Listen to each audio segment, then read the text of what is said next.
So welcome back to another one of our amazing core value series here. We have Dr. Kenny Smiles, as you'll know him on Instagram. Dr. Kenny is in the Garland, Texas area. He's been doing amazing cases that have honestly been life-changing for the patients that have come into his office.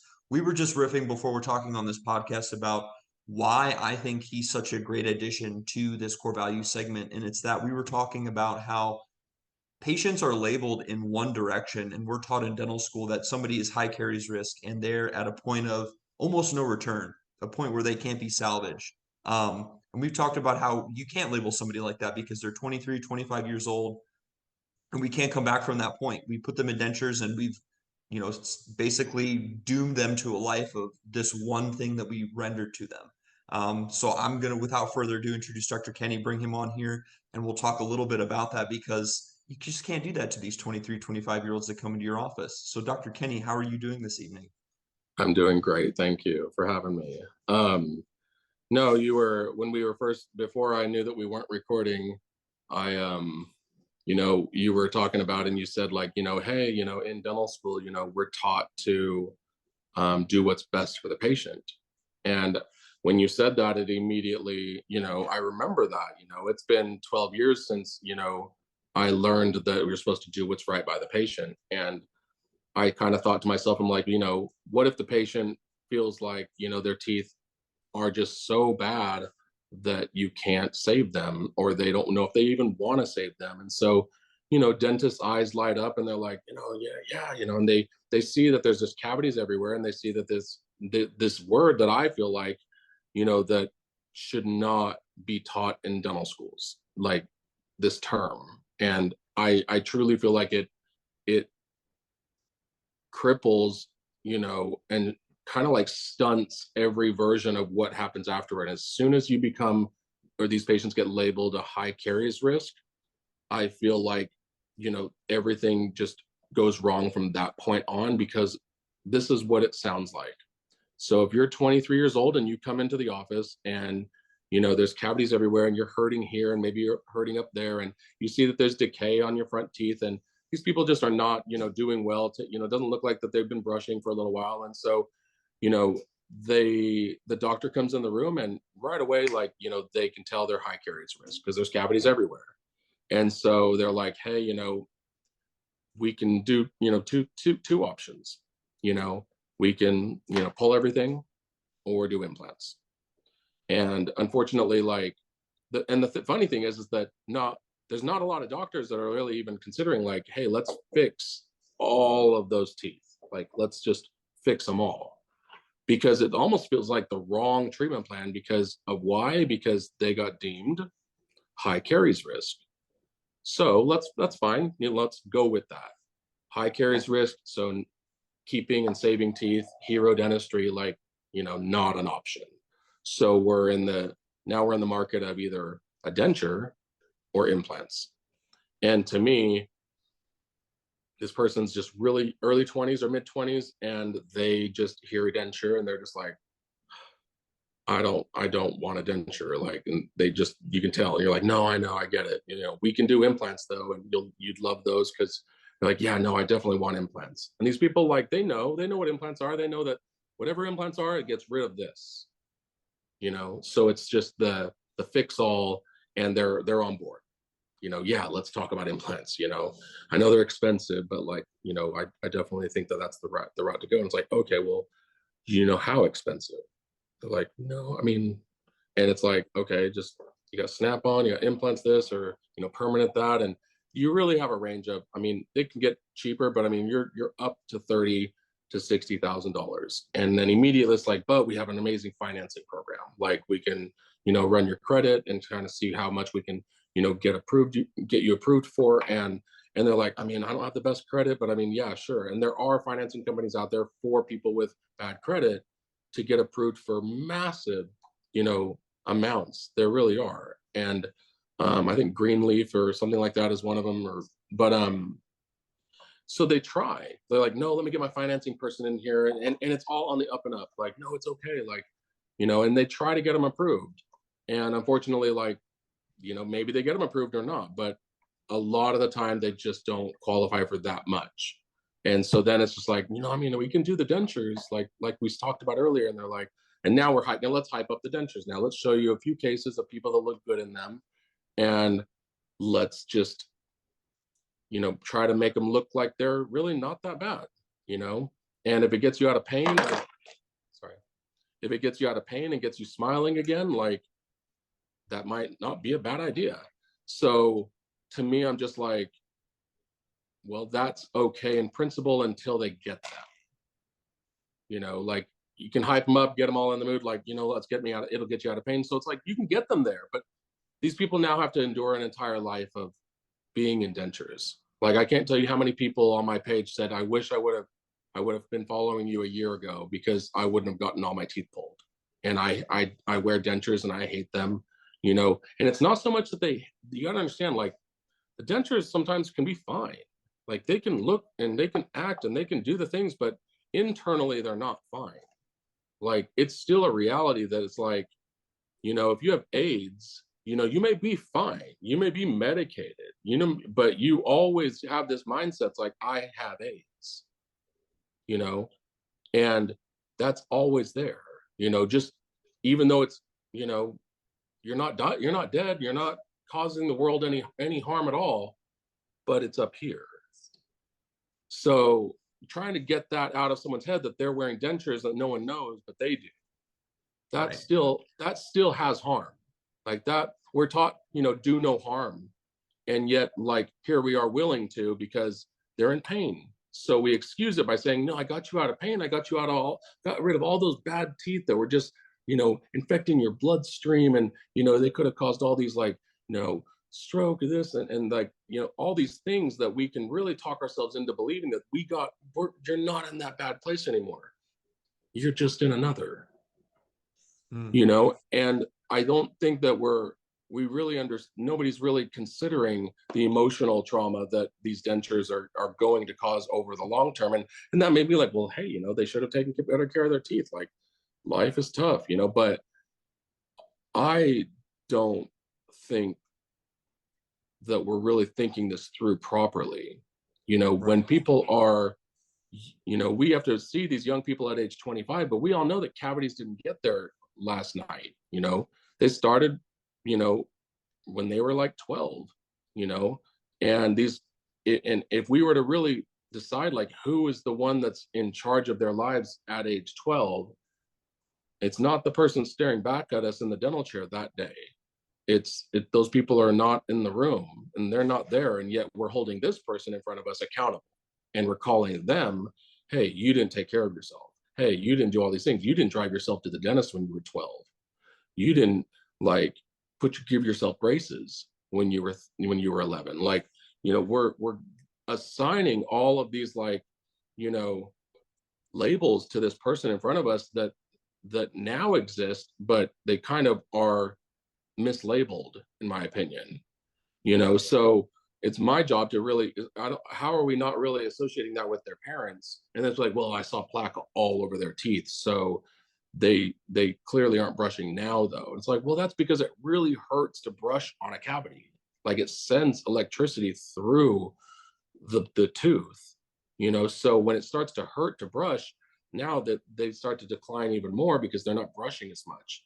And now maybe they're not happy inside, so they start smoking, which exacerbates the problem even more. So we have all these problems that just start to compile, and yet we're just gonna just say so fast, like, you're not worth giving a second chance to.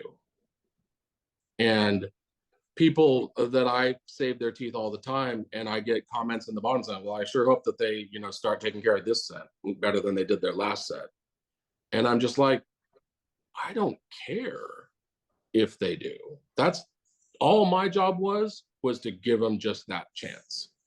Like, I'm not following them around and making sure they're brushing better. It's like my only job was to just give them that second chance. What they do with it is on them.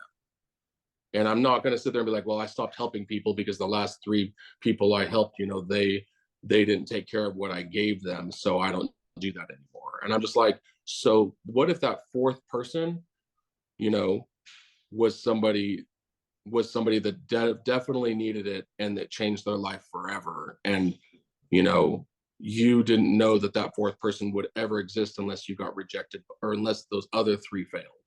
Like, it's like knocking doors. I kind of associate it with, I remember this one guy was selling Tupperware and he came inside my house and I wanted to talk to him. And I'm just like, so you do this all day? And he's like, yeah. And I'm just like, how much do you make? And he's like, well, I make it, enough, a few $100. And I'm like, and then so he explained to me that he only needs to get into three doors, but he can't find out which three doors those are unless he gets rejected by all the ones in between. So to me, like, if there's people out there that are in need of what I can do and they will appreciate it and they will treat it right, I will never find them unless I find enough people that didn't deserve it that I did help anyways. Absolutely. So so what I do is I fix it. Like I genuinely, like, I give them that chance. I know how to fix it. I'm like, you know what? Root canals, easy. By itself, a single tooth is hard to root canal and feel like it's going to stay. If you have to put a post in it, it's like, hey, I hope that stays. But when you're doing a whole smile and you're fixing someone's life, like, you have the luxury of one thing that you didn't have when you were just doing them singularly, which is you can splint them, splint the crowns. So I can now save teeth without pulling all the bad ones because it's being held up, because the next tooth over here is a canine and the next tooth over there, right over here on this side of the tooth, is a central. So we have a situation where we have a very strong, and all I have to do is, yeah, by itself, this lateral is not that strong, but do a root canal, do a post, give it a ferrule, splint it to this tooth and this tooth. I sometimes just splint it to one of the teeth. You don't have to do both sides, and I didn't have to pull a tooth in the front of the mouth and talk about the cost of an implant. Right. Which we know in the front in the front of the mouth is not the most ideal place to place them. And when you have a whole mouth that's just got rampant decay, like, oh yeah, let's talk about an implant. It's like, no, just save, splint, and now you got, like, and now everything's covered. Go subgingival on your margins, and to me, like, give it a healthy margin, and the gums will respond. A lot of these people, you'd be surprised how many gums are not bad with where the teeth are. Like, everyone's just like, oh, what are you going to do about their cleaning? That, and I'm like, their gums had the most moderate level of gingivitis on teeth with extraordinary decay. Right. So not everybody just is, with bad teeth means that they're not taking care or won't take care of what I give them. So I just have a high level of success giving people second chances. And I think more dentists should consider it instead of being too quick to label everybody high caries risk. And we can still charge money for this. This is not something where it's like everything's got to be charity. Like, you have the option of a denture for this much. You have an option for implants, which is like this much. And unfortunately, if we don't give them that option right here, we're not giving a financial option in between. And that, to me, there's a lot of money to be made. That's not the reason for doing it. But I mean, like, if somebody's been given the option of 60,000 or 30,000 to rip everything out and do implants, why am I not willing to give the option of 12,000 to, like, give them, like, their whole smile back on top from here all the way to here? If that's $12,000 and they can find a way to get that, it may not have fixed every tooth in their mouth, but it got them that next job. It got them out of the relationship that they were struggling through. It gave them a chance to earn the money to do more later. So where most people are like, well, you need to, like, get all their back teeth fixed first and, get their gums all under control. And I'm like, I don't even have a hygienist in my office. We don't go through a round of cleanings before I do my smile makeovers. And they're like, what? Like, you're supposed to be, the foundation and the gums. And I'm like, when you prep a tooth and you're subgingival, every bit of plaque and calculus comes off. And along the way, I can just take my Cavitron and just go around my preps and get off the residual amount if I miss any while I'm prepping. And we are back to a sound tooth structure. So, and I immediately put, my nice custom made temps on it that have amazing margins on it, and I watch the gums respond amazingly to it. And yet that isn't the standard of care outside of my office. Right. So No, it's huge that you say that. And why this is so refreshing to a dental student that's in this and watching this is we are as students are taught, of course, there's like this textbook way to do it. There's a textbook, textbook, textbook, textbook. But why we appreciate this so much as dental students that really want to help these patients is that, we are graced sometimes with the presence of these amazing part-time faculty members that I rather than just call them these old docs, they're like an architect, a mechanic, a this, or that, because they've tried it and they will tell me, there are these doctors that are here in the panhandle of Florida. Listen, it might not be pretty all the time, but listen, it worked and it saved that girl's life or it saved that tooth for that girl. So you're going to try it. It might not be something you're going to learn in your textbook, but listen, it worked. So why not give it a try? I love your page so much in that, sometimes there's been a couple cases where you've talked about where like, people have given you grief about like, well, why not do ortho for this patient? Why not do that? Because that girl or that guy's never going to get braces. They're never going to go through with that treatment because they don't want to. We talked in the beginning of this, right? You treat every patient in what's best for them, right? For them, braces is not the answer because number one, they're not going to invest the time, they're not going to invest the money, and to them, they don't see it as what they want. And at the end of the day, we as doctors are supposed to tell patients of all these options that they have. But at the end of the day, it's up to them to make the decision. If we think a decision is not a great option, you're not going to do it, right? But if it's still a viable option and you're able to provide that service and it works for the patient financially, time-wise, everything, why not go for it? I mean, I'd say you're changing that person's life. You hold their life in your hands. They're walking into you, giving it to you, saying, please take good care of this. you want to know the funny thing is I don't give them. They say, well, how long do you know will you guarantee your work? And I'm like, I don't. It's not because I won't. It's because I don't work that way. Like, come in here, tell me what happened to your tooth, how did it break, and let me make a fair decision on what I'm going to charge you back. Like, if you tell me and you're honest with me, like, you'd be like, hey, I was so stupid. I bit down on this thing and it broke it. And I'm just like, what was I thinking? You told me never to do that. And it's like, and if they do it and they tell me that, I'd be like, you know what? I'll pay, like, you pay half and I'll pay half. But I'm not going to let them come in and say, like, hey, you told me that these things were going to last 20, like 15, 20 years, and it's only been 3, and this thing just broke. It just fell out.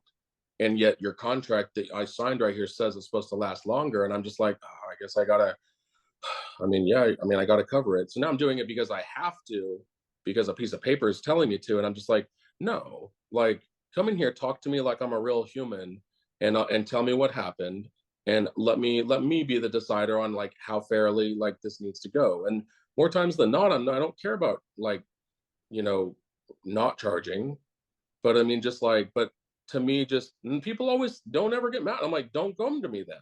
Like, if you want a guarantee, like, I'm sure there's tons of doctors that'll give you that, but it's just to me a false guarantee. And if that's going to make you sleep at night, you're not the kind of patient that I want to see in my office. That a piece of that a signed thing is going to make you feel better. Like, I I just don't work that way. So I don't know. I just like to be as human as I can with my patients, and I think just by being that open and not needing their money, you know, so many dentists just like need the money, like they need the patients. I don't, and if you can, and I will tell you right now, more, I mean, that helps me sell more cases probably than anything is like, and I don't give a fuck attitude, like I don't need your business. I don't care if you talk shit about me. Like, I just don't care because I know who I am. I know, I know the kind of person I am, and I know the kind of person now that you are. So my job is not to please everybody because everybody doesn't deserve to be pleased. There's Absolutely. bad people out there that want to take advantage of good people with good hearts. And my job is to, as Jordan Peterson would say, is like, is to be a monster. And then after you learn how to be a monster, then you learn how to control it. But I'd rather be, a warrior in a garden than a gardener in a war. And in the world of dentistry, they want us all to be really nice, very like, you know, orderly with a white coat on and like, be very professional. And I'm like, there's another word for professional. It's fake. So I can do my job really, really well. And and I think just by being open and honest and being direct and just like being just genuine and sincere, like, and blunt though, you know, and not desperate for the business. Because when you start talking right to people, like the way that you feel like our field is supposed to treat people, like I just feel like that's where you're getting into, you're doing a show for the patients. You start to talk to your staff in huddles like, hey, so the perfect handoff, when we're doing this, I need you to come in here. It's like, this is your people. Like, you don't have to do anything perfect. Like, be Right. imperfect. Like, don't, you know, they say, I was taught you're not supposed to yell, you know, across the dental office, like use your walkie-talkie. You know, I was in this office where it's like, hey, can you do, you know, and they talk to walkie like that. And like, so I got my office and I'm just like, Leslie, what the fuck? And every single person in the whole room, the patient's laughing here, the assistants across from me is rolling their eyes like, just like, dad. Paige is like, dad. And I'm just like, well, she fucking forgot it, not me. Like, it's not my fault. Like, and I'll just say it like that. I'm not trying to be professional because that's not real. And Right. what patients are looking for right now, in my opinion, is real. You know, who are you really? You know, because if you can get that message across, you can they'll trust you.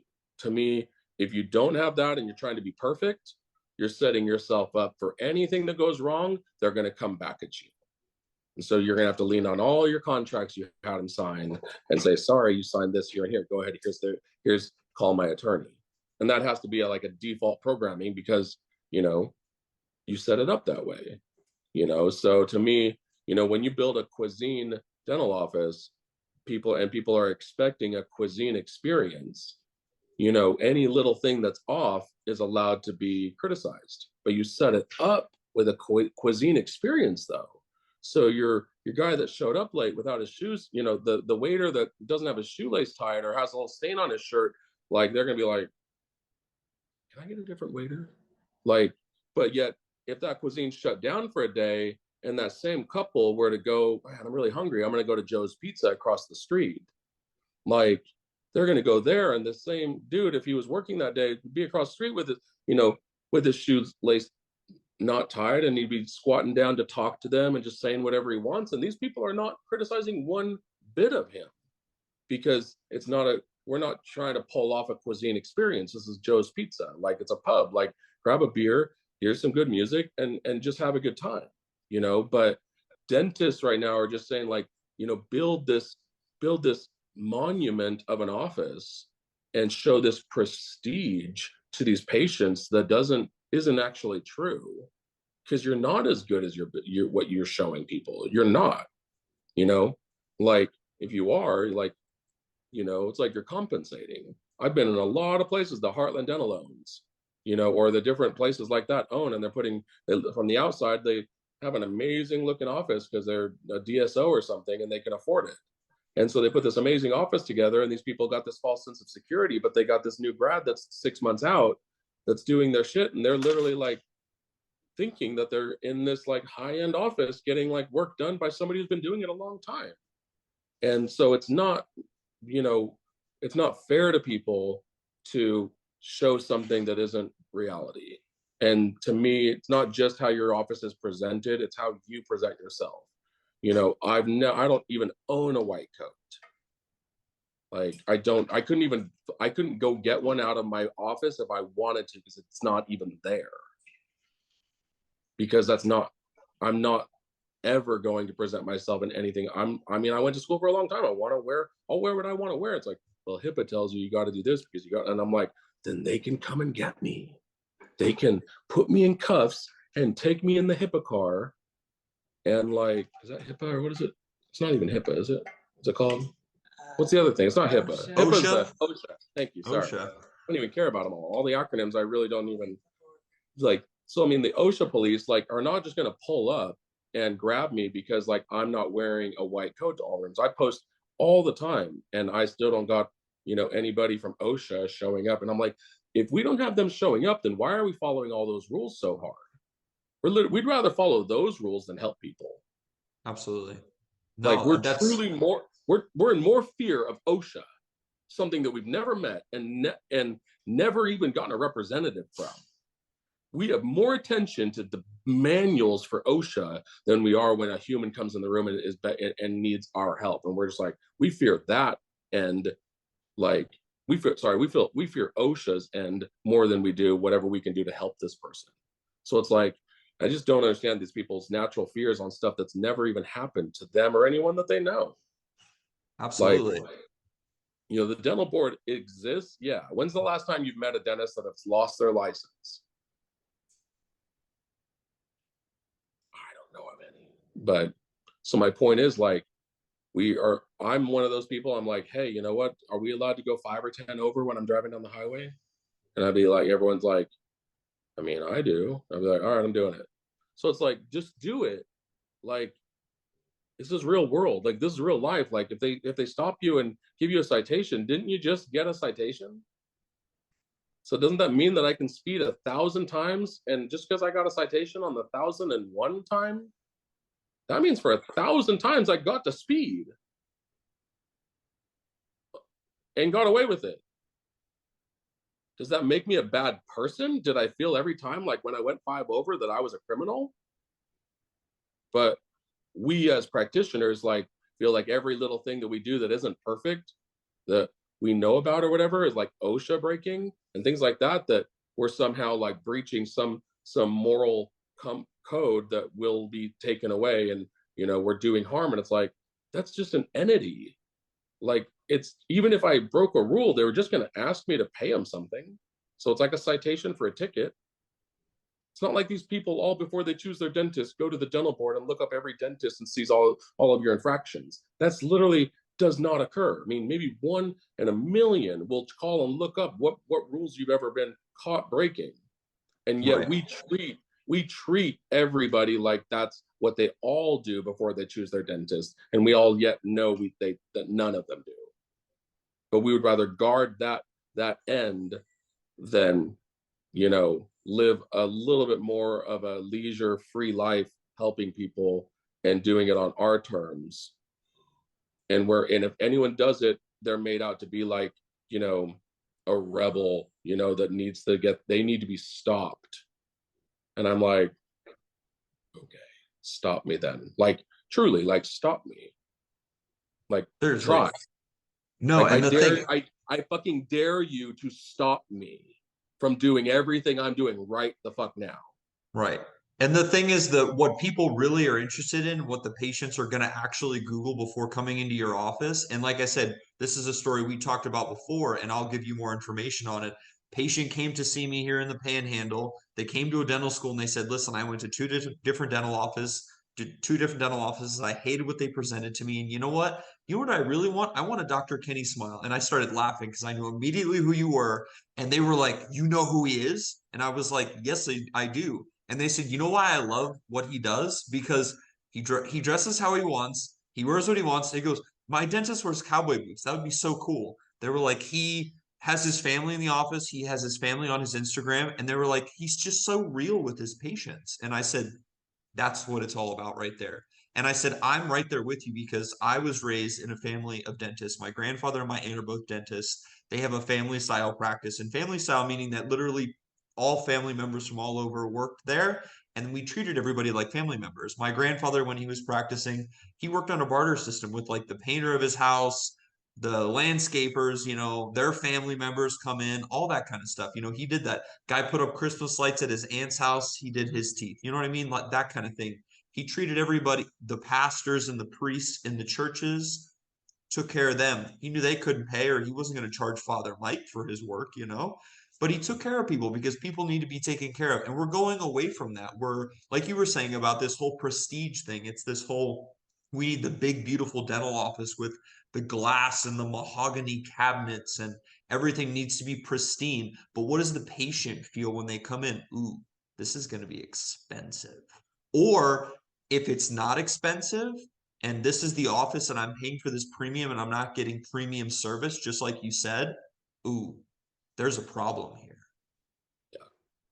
Yeah, no, and then to me, it's a disassociation from reality, from the what who that doctor like really is. And I think that if we tried to bridge the gap before they ever walked in the door on who we are, and what I think the number one reason why nobody goes to the dentist anymore, number one is trust. I really feel like the dentists are the most untrustworthy like individuals in the world. They may not ever believe so. That's the problem too, is that they're so arrogant and ignorant to their own arrogance that they just keep on being the way that they are. So that's one, and it's a turnoff, and it makes people just like not, it's like mechanics that, you know, when you're, don't send your 16-year-old daughter to a mechanic store to get a workup on the thing. They're gonna, you know, you can, it's just what you don't do, you know. So and so the main other thing though is,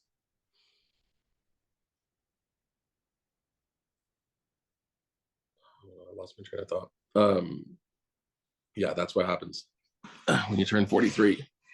Um, but no, I mean, I think the number one thing is, okay, so you don't, they don't have the trust. Oh, and it's really just that they actually can't envision themselves. Like if they don't follow my page and they're just a person and they just have a job, and the only access they have to knowledge about what dentist to go to is either Google or a billboard or Facebook. Like kind of like what maybe somebody says, had the question, hey, I have a toothache, like where do you guys suggest I go?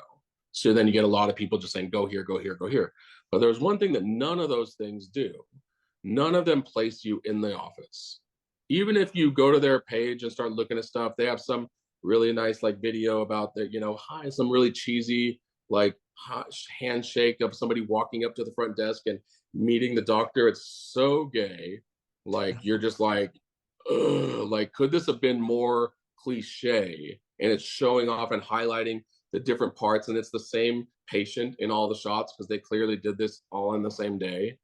And it's just so unnatural, and just like that's what you use. Like these people don't know what it feels like. They can't place themselves mentally yet in your office. And I think the only way to really do that is to, we need to start posting, you know, what we can, what do the walls look like on the inside? I mean, yeah, there's that video, but like the in the rooms, like we're posting all these before and afters all the time. Like, here's what we can do in our office, this before and after. And I'm just like, where's your human element? Well, my patients don't want me to show their like their face. And I'm just like, why?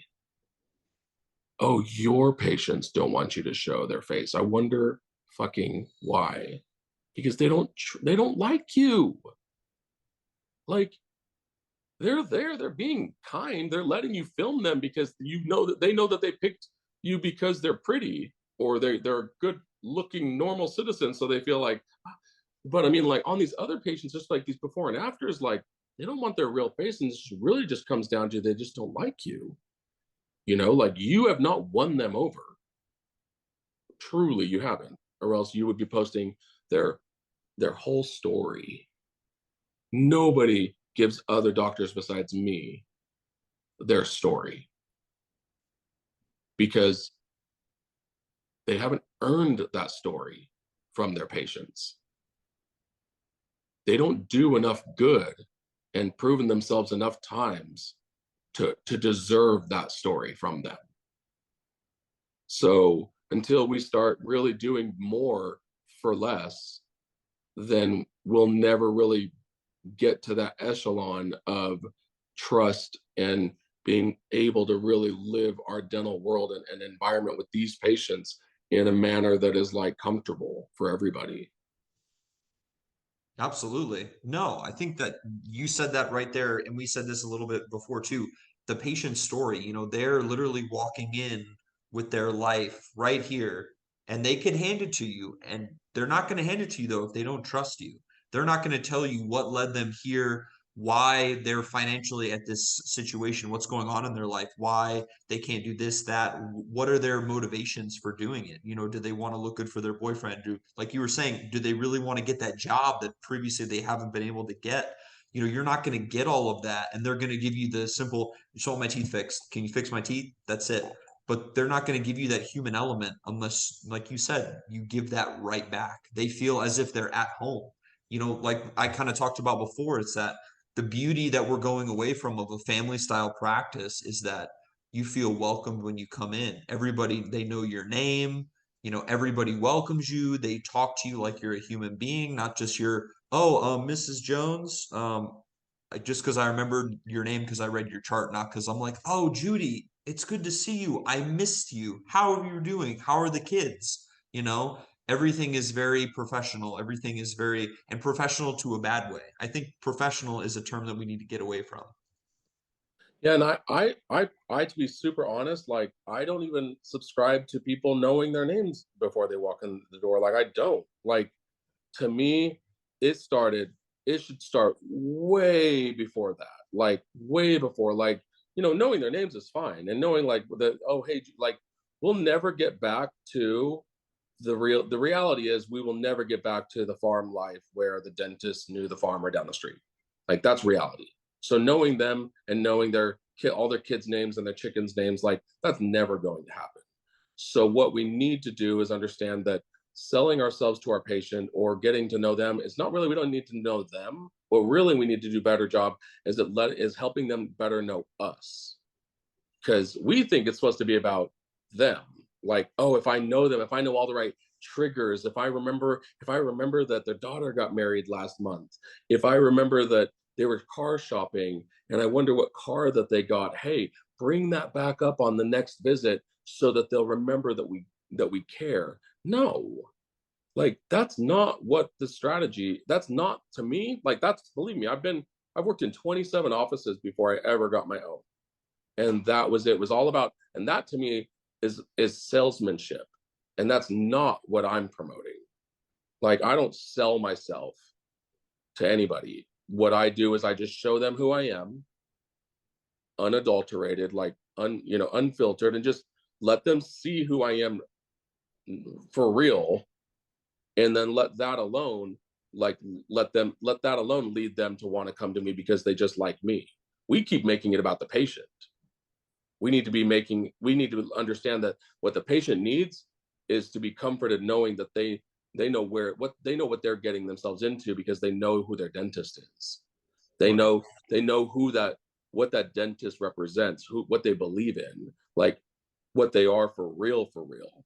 Like we aren't turning the tables and letting them know us because we're too busy faking the equation uh, out by knowing them as good as we can so that they trust us. That's not, in my opinion, how we should gain their trust at all. It's just let them in our homes. Like I remember when I first turned my Facebook account, they're like, oh, you're supposed to get a business Facebook account. And I'm like, no, I just friend them all on my personal account. And they're like, what? Does that not scare you? And I'm like, you think I should be scared that they know my daughter made the cheerleading team? Like if they were sitting in front of me and am I not willing to share that to them face to face? It's like, well, oh, you don't know who all is out there. And I'm like, I mean, yeah, again, we're letting fears dictate our actions. And to me, like, have you had it happen where you had a stalker? Like, it's like, well, you don't want to open that door. And I'm like, cool, keep all your doors shut, keep your house locked up. This world, be safe. You can live in that house fine. I'm going to go down the street and I'm going to like ring this bell and say, party's at 6. Bring your friend. Right. Like, so let them in. Like, let them see who you are. Let them decide like if they like you. Just open the doors. So I started post. I picked their profile picture. I didn't just pick people that looked like they were serial killers. Like most of the time, like you get what you see in some of these profile pictures. You can see people that are thirsty or weird or got a big marijuana like ball of marijuana in their profile picture. Like we see so we can kind of have some control over like who we want to like friend. And I would literally go down the suggested friends list and friend 100 strangers a day. And so, but it's off of a suggested friends list, which means the people at the top of that list have the most in common of your friends. Right. So if they're illegitimate people that have problems mentally or whatever, like it kind of like doesn't float to the surface like an Uber driver. Like, if you get a bad experience with an Uber driver, they're gonna like make the review, and their opportunity for getting, or Uber Eats or whatever, their opportunities slide. So, same thing is on suggested friends. Like, I mean, they're not, these are people, if they're there, like they're there because they have like 99 people in common with you. And you're just like, okay, like they're from the same area, like they have a wife and 3 kids, like they're well-to-do looking people. Like, add, do I feel in fear of my daughter making the cheerleading team right now? No.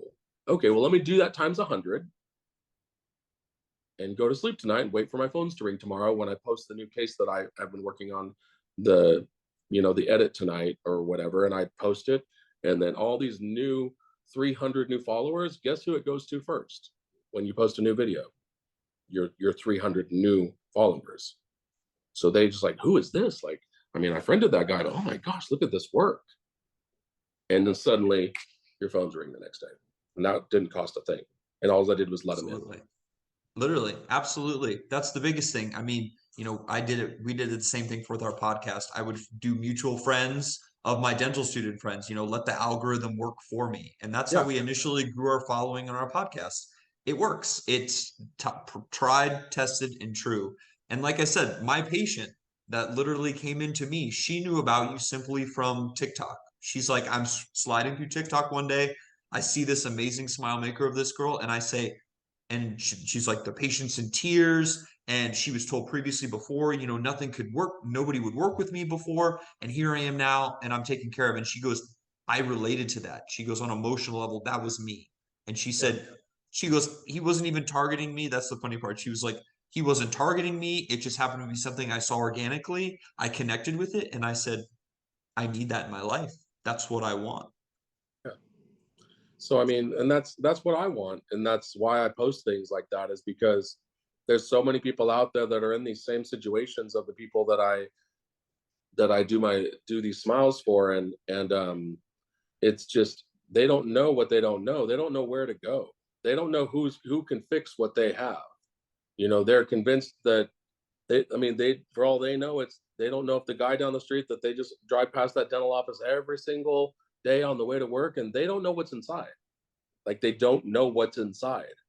So getting the courage up to stop their day and make an appointment there when they don't know what's inside is is petrifying to most people who are not proud of what they've been letting their own teeth turn into as the years have progressed, and going inside that nice looking office right there, not knowing if they're going to get judged because they don't know what's inside.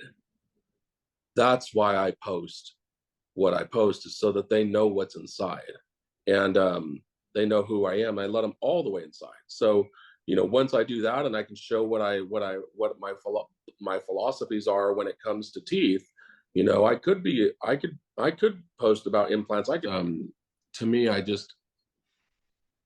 mean, I don't have the philosophy of pulling all people's teeth and doing implants. I mean, I could, but I just don't. And I share people, and luckily, I've been fortunate to have a huge response, and learn throughout that time that the dental world is in a high. Let's just say that everybody getting out of dental school they all think that implants are like the craze. Saving teeth would be, if they could understand the true, like,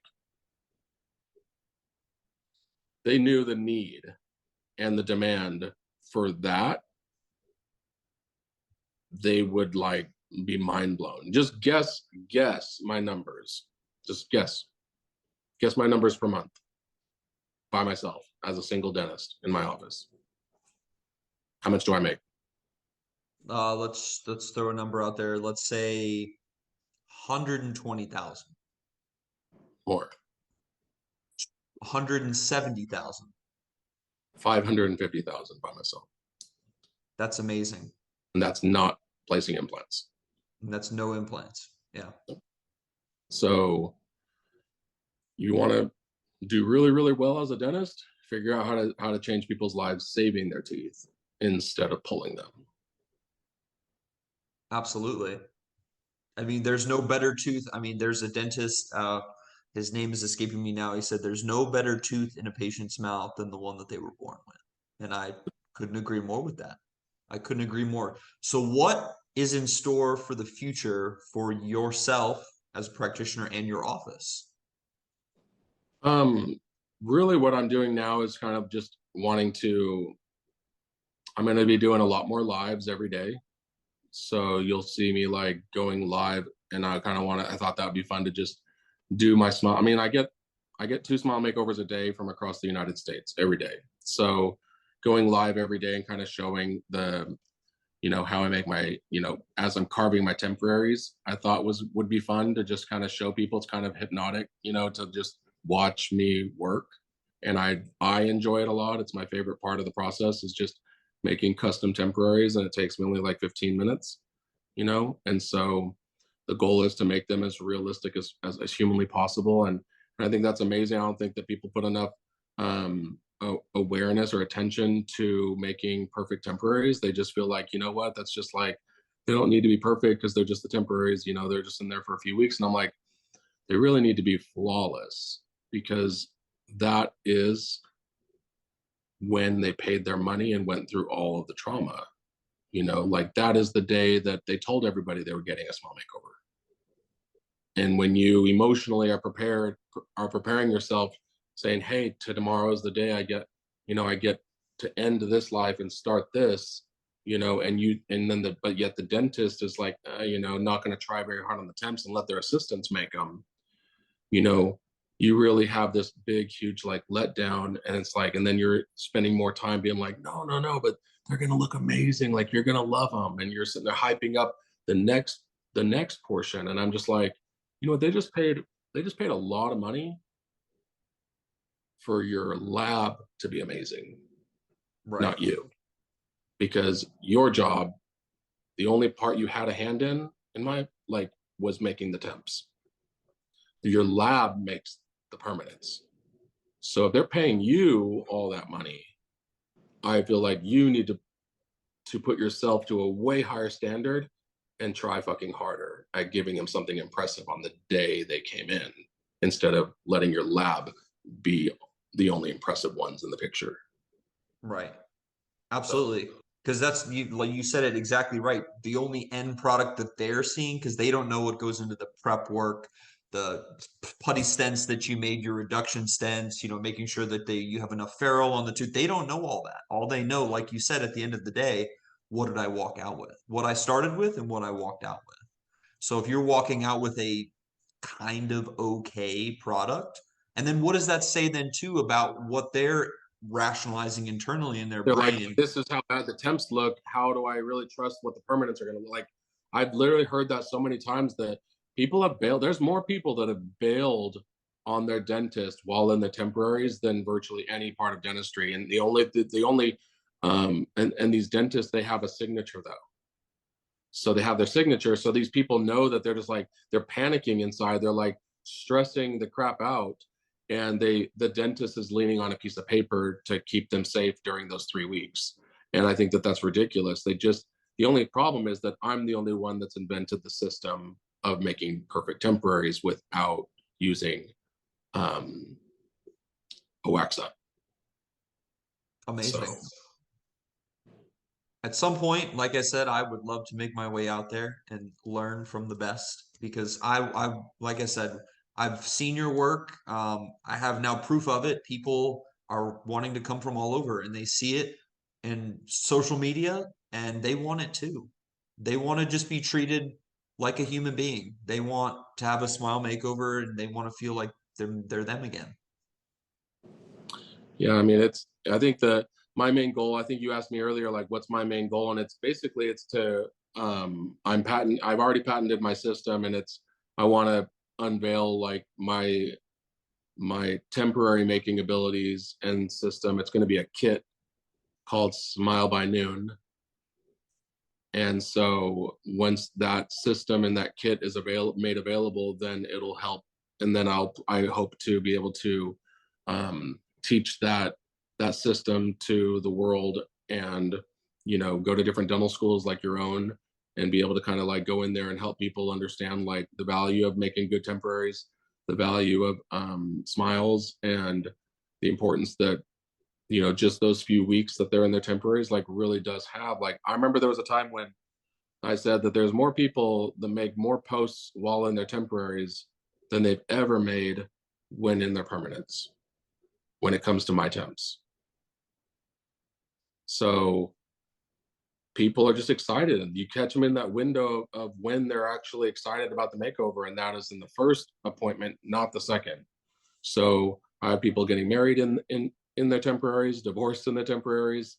Like, to me, like, it needs to be, there needs to be more awareness on like number, but there isn't a system devised other than I'm going to send this in for a wax up. Like, people can meet me today and I've never met them before anywhere, and I can do their mock up in less than 5 minutes because of my system. So you can have crooked teeth, missing teeth, anything you want teeth, and I can never have met you before, and we're starting drilling and you'll be done in 2 hours. Like, and that's not cutting a single corner. That's just solving a puzzle that no one ever solved. And Right. I don't need anything fancy to do it. And so people are literally walking out going, like, their whole, all crooked, straight, missing teeth, they're all there. And I didn't need a mock-up from some lab to do it. And I don't need to sit there for 4 hours and carve it out in composite, or, and shape it this, and like none of that. So, there's, so I mean, it was kind of a big deal to just kind of solve that, and for the world of dentistry. And if there's been times like, tell me how you do it, and I'm just like, or you can just come out and I'll show you. Right. I don't like to just give things away if people don't want to be my friend, you know. Right.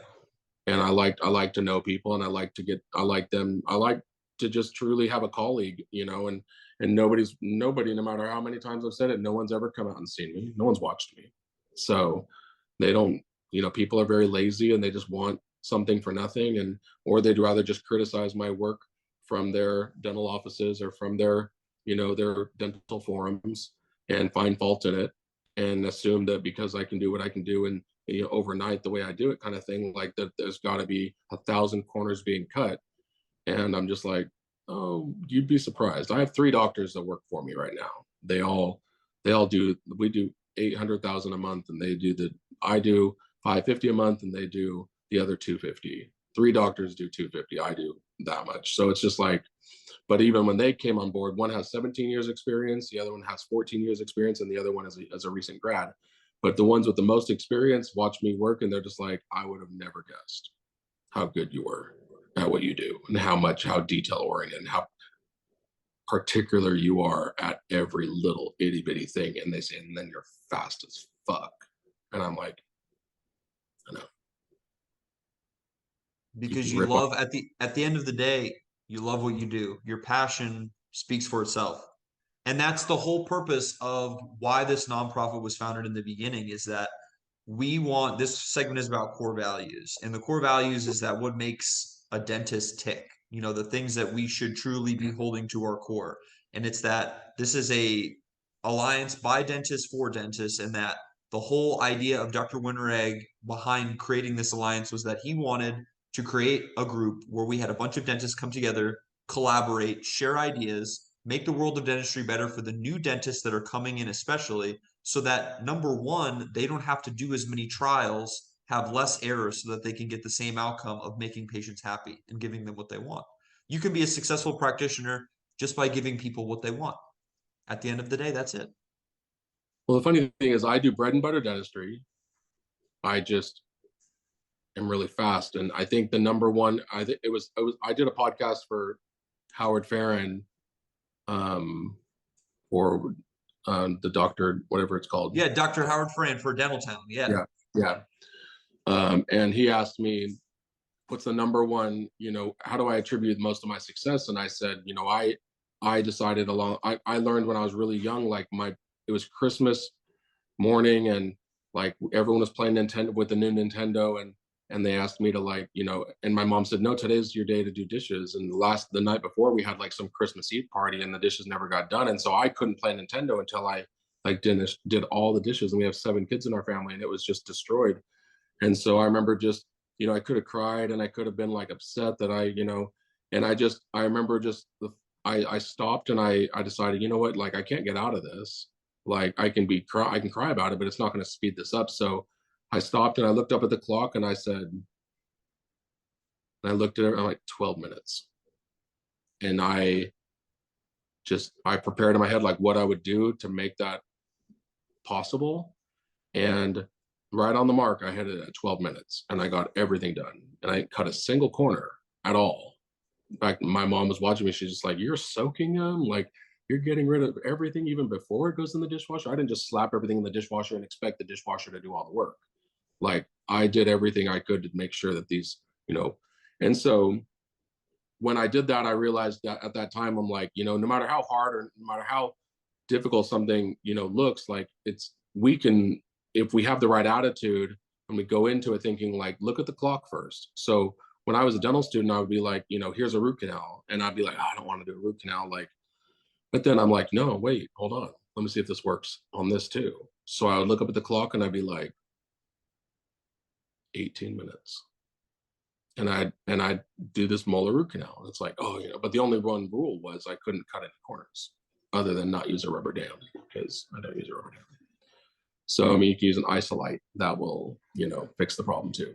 I don't use that either. So anyways, I just gave myself a time and I went for it and I use a wave 1 system and stuff. And so I irrigate a lot. I use Q-Mix for my irrigation, not sodium hypochlorite or anything like that. So, I mean, I came up with a system that works for me and I looked at the clock, and here's the biggest reason why I bring that up is when people are coming in and they need help and we do everything the way that the regular industry tells us, like the average time for a molar root canal, let's just say an hour, and then you got to crown prep it and do all this kind of stuff. So I mean, if most offices, if you have a root canal buildup in crown, like I've seen offices like schedule 2 hours for that. Their afternoon is a molar root canal with a buildup and a crown. And for me, like I don't even put that on my schedule. Like that's like, I mean, here's my point though, is when I say this though, sorry. If somebody comes in and they need some help and they have a toothache down here and they're just like this, and they're just like, you know what, can we just pull it? And I see that tooth has a lot of value. And this is a young person responding to pain. And I'm just like, you know what, hold on. If I can take if the pain is gone, like gone, if you were to imagine this pain to be gone, would you still want that tooth? And they always tell me, well, yeah. And I'm like, okay, well, I can do that. I can get rid of this tooth's pain and you'll still have it. And they'll be like, yeah, but I don't have like $1,200. And I'm just like, I mean, give me $350 for it. Cause honestly, for me, here's the thing. If that's a premolar or something like that, or this tooth here, like I see that as like 9 minutes. Right. But if I'm going by the standard of care outside of my office and outside of who I am, and I see everything as an hour to 2 hours, yeah, I get it. Giving away work and helping people isn't very smart. Like it's not truly realistic for these people that are not choosing to learn how to do their craft faster. So when it comes time to being able to help people, they can't do it because it doesn't make any like worldly sense time wise. So you can't squeeze in, this person's like, hey, let's just pull it.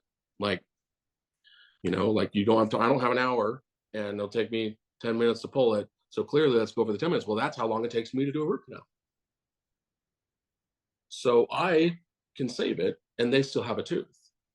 And so the entire concept here is that if we learn how to do our craft faster and better and get better and fast, like the number one thing, speed will open every door because now you can do whatever you want. and you'll never be hurt by anything because you're fast as fuck. Like I can pull teeth, any tooth. I literally had a sign outside my office. If I can't get it out in 2 minutes or less, you get the extraction for free. It's like, well, how do you do that? It's like, it's called a back action 77R elevator. If you don't have one, it's going to take you a long time to get it out. A standard flat elevator I haven't used in 10 years. So go get a 77R elevator and a 77L. But that 77R will change every extraction from that point on. You want to know why? This is a regular elevator. Do this. This is a 77R. You put this in the same thing, try to turn your hand now, and you turn the entire other hand because it's bent. So when I get a purchase point and torque and turn, I'm not spinning out, and I'm not, using my arm strength to keep that purchase point intact. I'm not, because it has a bend in it. So when you torque a bend, it actually elevates a freaking tooth. Amazing. So when you don't want to be faster because you don't think it can be done, ask me how fast I can do it. And now you'll know how fast it can be done.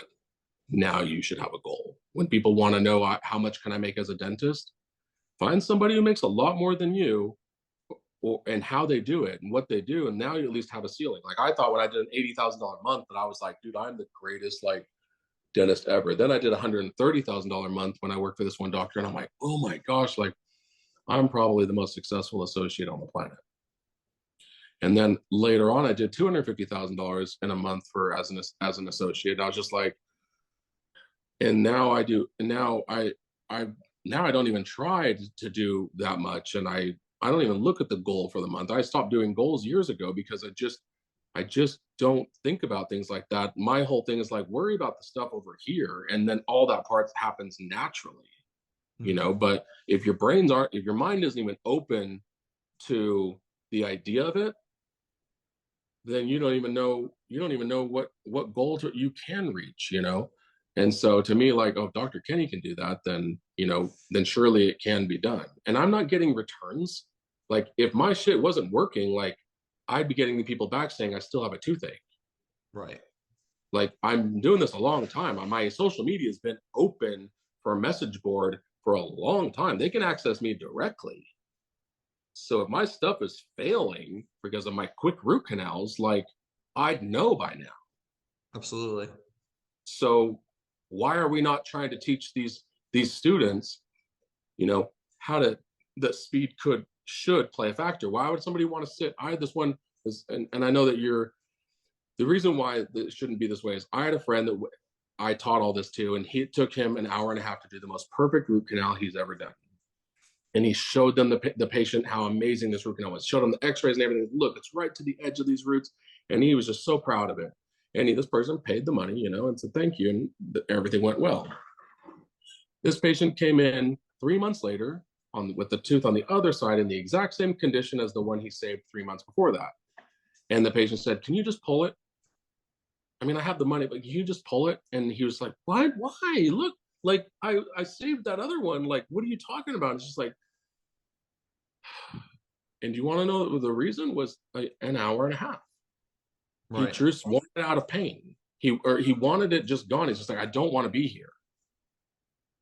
Like, can you just please just pull it? Like, I have the top one missing. I'm fine with that one gone. I'm fine with this one being gone too. Can you just pull it? But if I would have said, hey, if I can fix it in 20 minutes, would you consider that? Well, yeah, it took me 20 minutes to get the last tooth out anyways. So this guy was about to alter his health of his mouth because he didn't want to be in the chair that long. Right. So we can be so proud of ourselves for such amazing dentistry, but if it still is just making people not give a fuck, why are we just sitting there so proud of this stuff? What, so we can send it to the forum that we're going to go talk to a bunch of people that shouldn't matter to us tonight?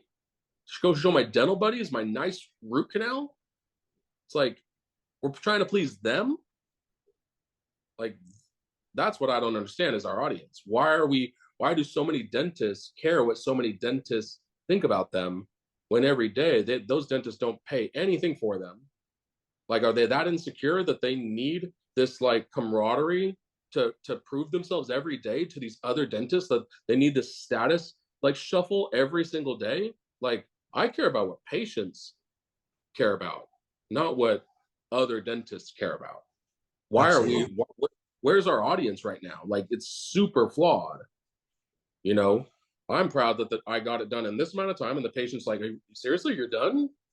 Like, for real? Like, are you fucking with me? And I'm like, no, seriously. Like, sorry, you should have told me I couldn't say fuck before this video. No, not at all. We love the realness. Absolutely. Keep Okay. it real. So no, we just like, I want to be proud of something that the patients are proud of, not something that a colleague tonight is going to be proud of. So to me, if we're not impressing our patients every single appointment, then we have room to grow. So Absolutely. No, I couldn't agree more.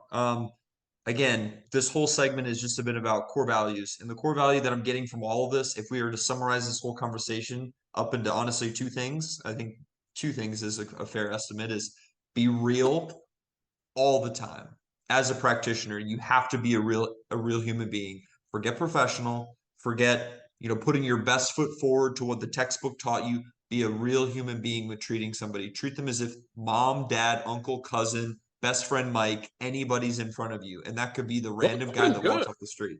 Don't treat them good. I'm serious. Like, people treat people good, and they're like, "Hi, how are you?" No, I go in there and be like, I mean, so many times, like, "What's up, slut?" Like, I'm not saying that's what people should do, but like, cuss, like, cuss. That's real. Don't treat them like your grandma. Don't treat them like your grandpa. Don't treat them like your mom, and don't treat them like your dad.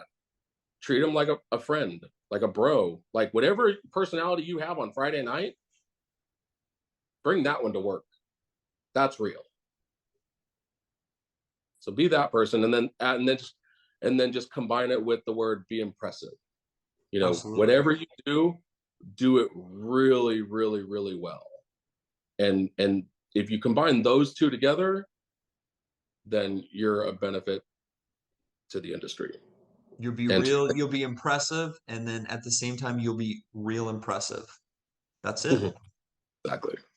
That's perfect. Well, thank you so much for this. How is some way that our listeners that don't know you can get in contact with you on your social media? Probably is the best way. Yeah, I mean, you just follow me if you ever want to contact me. You can message my Instagram. If I'm not following you back, though, I won't get the message unless I'm going through those messages. So if you ever just tell me in any of the comment sections, "Hey, I DM'd you," like, I had some questions. And so if you just fill up my actual comment section on my page and say I DM'd you, and then I can easily just click on you, check the messages, and then read whatever questions you have. So I'm happy to help. I'm happy to, give any guidance or any sort of you know, to me, there's not enough people that are willing to help, and I am. So And I will change this statistic that you have. You have no colleagues or nobody else that comes out and sees you. You'll see me there as soon as I can physically make it out there. awesome. I look forward to that. Absolutely. Well, thank you again for this. And for those listening, thank you for tuning in. We look forward to seeing more work from Dr. Kenny.